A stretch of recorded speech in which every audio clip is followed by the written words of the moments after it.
Greetings to everyone, this is Adarsh Mishra.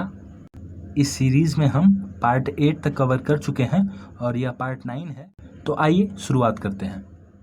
वहीं हम organised crime पर नज़र डालें तो उसको हिंदी में बोलते हैं संगठित अपराध।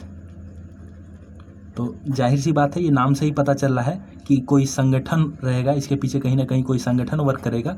तो वहीं यदि हम इसके डिफिनीशन पे बात करें तो हम देखेंगे स्ट्रक्चर्ड ग्रुप होगा और वो उसमें तीन या तीन से ज़्यादा लोग उसमें शामिल रहेंगे और वो जो है अपने बेनिफिट के लिए, चाहे उसका डायरेक्ट बेनिफिट हो और चाहे उसका इनडायरेक्ट बेनिफिट हो, तो अपने बेनिफिट के लिए वो कहीं ना कहीं अपराध करेगा, यानी कि क्राइम करेगा। तो ऐसे क्राइम को हम ऑर्गेनाइज्ड क्राइम बोलते हैं। वहीं यदि हम ऑर्गेनाइज्ड क्राइम को दो पार्ट में डिवाइड कर देंगे तो पहला होगा हमारा ट्रेडिशनल यानी पारंपरिक और दूसरा होगा गैर पारंपरिक यानी कि नॉन ट्रेडिशनल।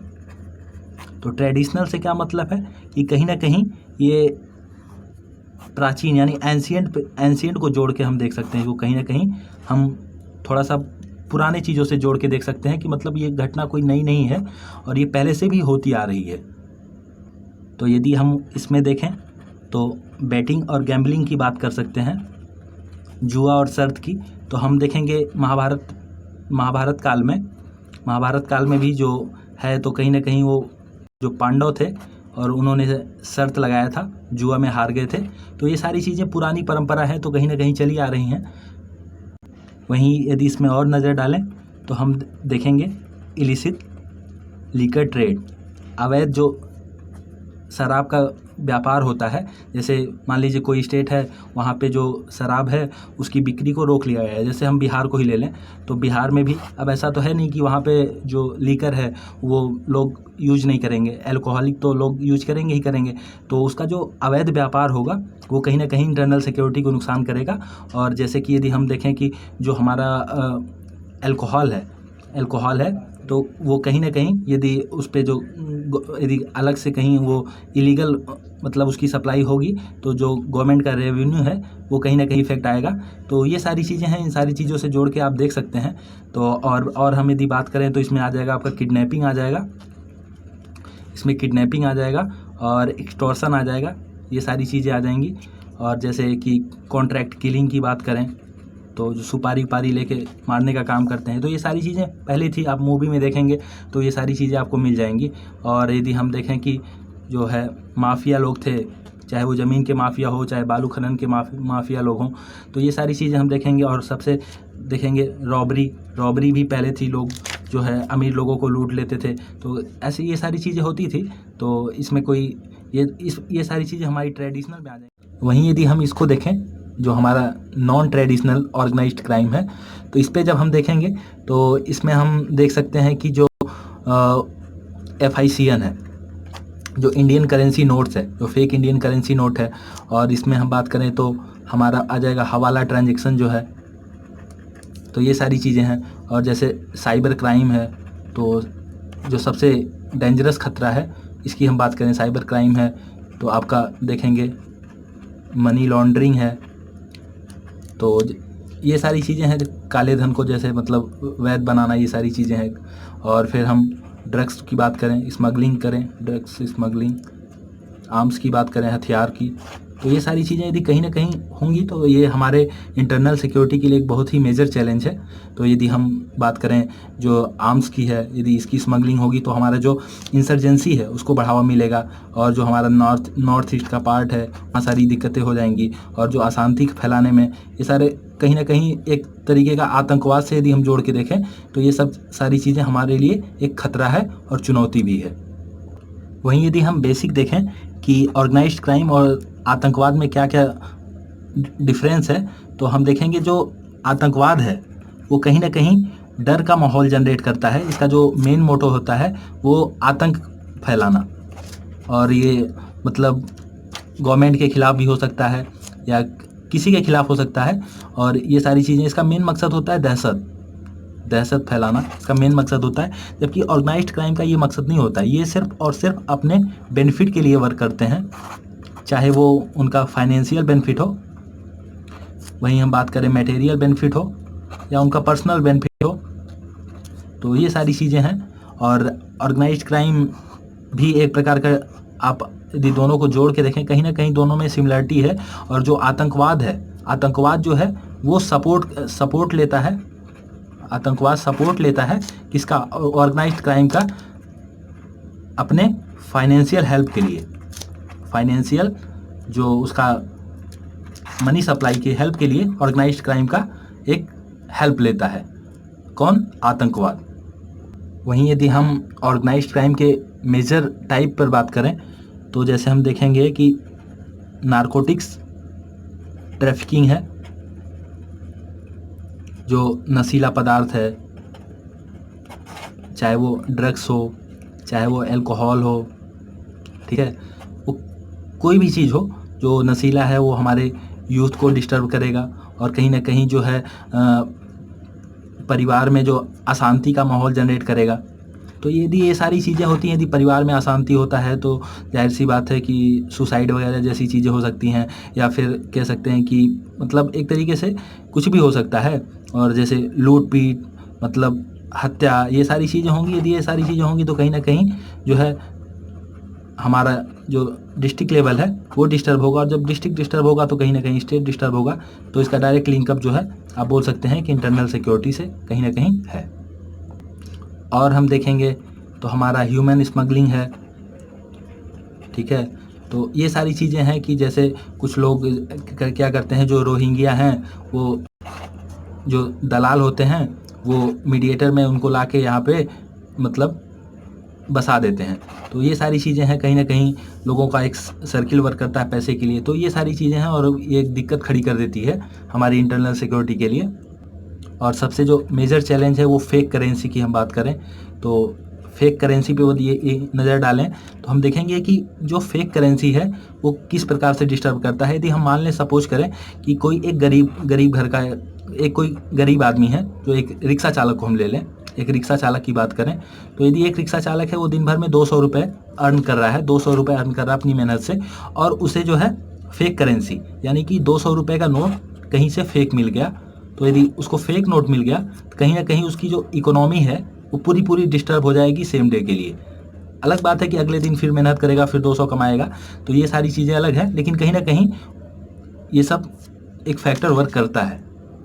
वहीं यदि हम इस पे नज़र डालें किडनैपिंग पे, तो जो हमारा नॉर्थ ईस्ट का इलाका है या जो भी हमारा डिस्टर्ब एरिया है उसमें क्या करते हैं, जो नक्सलिज्म है, जो चाहे नक्सलवादी हैं और चाहे वो रेवेलियन है, विद्रोही हैं, कोई भी है, तो वो किडनैपिंग एक अपना जो फाइनेंशियल इम्प्रूवमेंट के लिए किडनैपिंग का सहारा लेते हैं। जो ऑर्गेनाइज्ड क्राइम है इसका सहारा लेके वो जो है किसी अमीर घर के लोगों को जो है किडनैप कर लेते हैं और फिर फिरौती का डिमांड करते हैं, फिर ये अपनी फिर जो इकोनॉमी की ज़रूरत है उसे पूरी करते हैं। तो ये सारी चीज़ें हैं, ये भी एक मेजर चैलेंज है।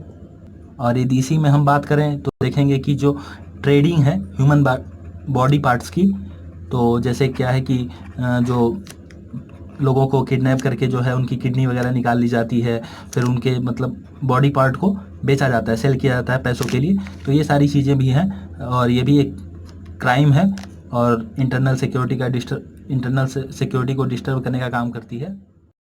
और यदि हम इस पे देखें तो जो समुद्री लुटेरे हैं, ये सारी चीज़ें हैं। वहीं यदि हम एक इम्पॉर्टेंट चीज़ देखेंगे तो CBRN है, तो इसको हम बात करें तो ये है केमिकल, ये है बायोलॉजिकल और ये है रेडियोलॉजिकल और ये है न्यूक्लियर डिफेंस। तो ये भी एक इसका जो स्मगलिंग है ये भी अपने आप में एक बहुत ही इम्पॉर्टेंट फैक्टर है। और भी देखें हम ऑर्गेनाइज्ड क्राइम को तो जो इलीगल है, ठीक है, इलीगल बिजनेस हुआ, कुछ भी हुआ, इलीगल ट्रेड हुआ, या फिर हम इलीगल इन्फिल्ट्रेशन की बात करें, घुसपैठिए जो हैं, तो ये सारी चीज़ें हैं। वहीं यदि हम इसको लिंक करें आतंकवाद से ऑर्गेनाइज्ड क्राइम को, तो हम देखेंगे अपने नॉर्थ ईस्ट में, जो हमारा नॉर्थ ईस्टर्न पार्ट है, जो हमारा 7 सिस्टर जिसे बोलते हैं, तो वहाँ पे भी जो ऑर्गेनाइज्ड क्राइम होती है, जैसे कि हम बताएं कि जैसे फिरौती है, किडनैपिंग है, जो इलीगल ट्रेड है। एक मामला सामने आया था कि जो नोट है हमारा, जैसे कि हमारा जो 5 रुपये का सिक्का है, उसको जो बांग्लादेश में ले जाके, बांग्लादेश के जो बॉर्डर है वहाँ पे ले जाके उसको ब्लेड बनाते हैं। तो एक ब्लेड जो आता है वो 2 रुपये का आता है, और इसे 5 ब्लेड बनाएंगे तो यानी 10 रुपये तैयार करेंगे। जो इसका फेस वैल्यू है उसकी इंट्रेंसिक वैल्यू से ज़्यादा होगी, यानी कि 10 रुपये का ये प्रोडक्शन कर लेंगे। तो ये सारी चीज़ें हैं, नॉर्थ ईस्ट में दिक्कत है। और वहीं हम कश्मीर को देखें तो कश्मीर का जो आतंकवाद है उसकी जो फंडिंग होती है, उसकी जो फंडिंग की बात करें तो भी उसमें कहीं ना कहीं ऑर्गेनाइज्ड क्राइम का हाथ है। और जो इंसर्जेंसी है यहाँ पे नॉर्थ ईस्ट में, हमारा जो इंसर्जेंसी है और जो हमारा नक्सलवाद है, जो रेड कॉरिडोर है हमारा, रेड कॉरिडोर जिसे लाल गलियारा बोलते हैं, तो उसमें भी कहीं ना कहीं इसका हाथ है ऑर्गेनाइज्ड क्राइम का। तो एक मेजर चैलेंज है, क्योंकि ये फंडिंग का काम करती है, जो उसकी इकोनॉमी है पूरी इसी से चलती है। तो फंडिंग का काम करती है, और जितनी ज़्यादा फंडिंग होगी और उतनी ज़्यादा ये एक्टिव होंगे। और कहीं ना कहीं यदि ये रुकेगा, इनकी फंडिंग को रोक दिया जाएगा, तो फिर कहीं ना कहीं इनका जो एक्टिविटी है पूरी तरीके से वो बंद हो जाएगी। वहीं यदि हम ऑर्गेनाइज्ड क्राइम को लिंक करें गैंग के साथ, जो माफियाज़ हैं, तो हम सबसे पहले देखेंगे कि दाऊद का नाम आएगा, फिर ये तो मुंबई का है, फिर ये सारी चीज़ें, फिर दिल्ली में आएगा। तो ये सारी चीज़ें हैं यदि हम इसको लिंक करेंगे। और यदि हम इसको ऑर्गेनाइज्ड क्राइम को मनी लॉन्ड्रिंग से लिंक करें, मनी लॉन्ड्रिंग से लिंक करके देखें, तो इसमें देखेंगे कि हम शेयर मार्केट है हमारा, फिर कैपिटल मार्केट है, तो ये सारी चीज़ें हैं। जैसे IPL की स्पॉट फिक्सिंग है, तो ये सारी चीज़ें हैं। और जो FICN है, इंडियन करेंसी नोट जो फेक है, वो सारी चीज़ें हैं। वहीं यदि हम ऑर्गेनाइज्ड क्राइम को ड्रग्स के साथ जोड़ें, ड्रग्स ट्रैफिकिंग के साथ जोड़ें, ये भी एक इम्पॉर्टेंट फैक्टर है हमारा। तो क्योंकि ये भी इनका इकोनॉमी जो है उसका जो मेन फैक्टर है इनके लिए है। और फिर यदि हम इसको देखें गोल्डन ट्रायंगल में, इसको हम देखें जो हमारा नॉर्थ ईस्ट पार्ट है, तो जो बर्मा है, थाईलैंड है, और लाओस है, वियतनाम है, तो ये सारी चीज़ें हैं। वहीं हम गोल्डन क्रिसेंट की बात करें तो हम देखेंगे तो हमारा जो अफ़गानिस्तान वाला है, अफ़गानिस्तान, पाकिस्तान, फिर ईरान, तो यहाँ से भी जो ड्रग्स ट्रैफिकिंग है, मेन कारोबार यहाँ से होता है। और यदि हम बात करें वहीं इन सभी से निपटने के लिए तो बहुत सारे एक्ट आए आपका, जैसे टाडा है, फिर एमकोका है, तो ये सारी चीज़ें हैं। उसके बाद फिर गैंगस्टर एक्ट है। फिर यदि हम वहीं बात करें PMLA की, जैसे prevention of money laundering act 2002 में आया था, फिर फॉरेन एक्सचेंज मैनेजमेंट एक्ट 1919 में आया था, तो फीमा है, फिर कुछ सेक्शंस भी हैं जैसे 105A है CRPC। तो ये सारी चीज़ें हैं और कहीं ना कहीं ये टैकल करती हैं इन सारी चीज़ों को। तो वहीं यदि हम एमकोका की बात करें तो जैसे कि Maharashtra control of organised crime act है, तो हालांकि स्टेट का अलग अलग होता है, तो ये सारी चीज़ें हैं। तो अभी हम बात करें UAPA को देख सकते हैं, फिर हमारा जो NIA एक्ट है, तो ये सारी चीज़ें हैं कहीं ना कहीं इंडिया के संदर्भ में बात करें। यदि हम वहीं वर्ल्ड सिनेरियो पे बात करें तो इन सभी से निपटने के लिए हमारा जैसे कि इंटरपोल है, इंटरपोल की हम बात करें, और UN में जो इसका चार्टर है, वो सारी चीज़ें हैं। फिर हम देखें कि FATF है, फाइनेंशियल एक्शन टास्क फोर्स है। वहीं इन सभी चीज़ों पे नज़र रखते हुए जो सरकार है, और चाहे यदि हम बात करें वैश्विक लेवल पे, तो कड़े कदम उठाए जाते हैं कहीं ना कहीं, चाहे वो गवर्नमेंट के द्वारा मेजर स्टेप लिए जाते हैं कि इसको किसी तरह कम किया जाए। और इस पे सरकार की कड़ी नज़र होती है कि क्योंकि ये ऑर्गेनाइज्ड क्राइम है बेसिक, और ये इंटरनल सिक्योरिटी का मामला है, कहीं ना कहीं स्टेट को पूरी तरीके से डिस्टर्ब करेगा, लॉ एंड ऑर्डर को फेल करेगा। तो ये एक इम्पॉर्टेंट फैक्टर है, और इस पे जो सरकार है वो कड़ी एक्शन लेती है, और नए कानून, नए अधिनियम बना के कहीं ना कहीं इनके खिलाफ जो है कार्यवाही की जाती है। ऑर्गेनाइज्ड क्राइम का क्या क्या इम्पोर्टेंस है और हमारे इंटरनल सिक्योरिटी के लिए, और क्या क्या मेजर चैलेंजेस हैं, और उन चैलेंजेस से निपटने के लिए ऑर्गेनाइज्ड क्राइम पे क्या क्या कदम उठाए गए हैं गवर्नमेंट के द्वारा, और वहीं हम बात करें इंटरनेशनल लेवल पे, तो ये सारी चीज़ें हैं। और आई होप कि आपको ये सारी चीज़ें क्लियर हो गई होंगी। Thank you for watching and listening. जय हिंद।